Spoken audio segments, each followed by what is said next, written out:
Madhavnagar bypass रोडवरील oxygen पार्कची प्रचंड दुरावस्था झाली असून ग्रामपंचायतीने याकडे लक्ष घालून त्याची डागडुजी करावी अशी मागणी नागरिकातून होत आहे।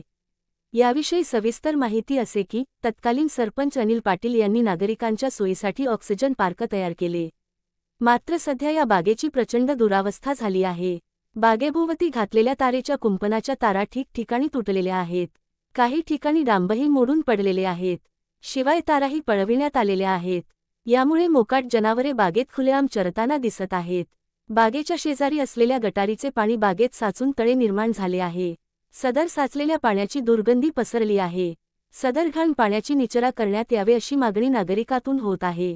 सर्वत्र गवत पालापाचोळ्यांनी बाग भरलेली आहे। गवत पालापाचोळा साठलेले पाणी यामुळे सापांचे प्रमाणही वाढले असल्याचे नागरिकातून बोलले जात आहे।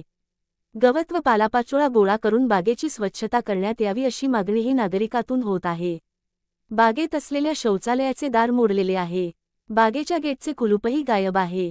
या सर्व गोष्टींकडे ग्रामपंचायतीने त्वरित लक्ष घालून बागेची दुर्दशा दूर करून नागरिकांचा आशीर्वाद घ्यावा अशी मागणी नागरिकातून होत आहे।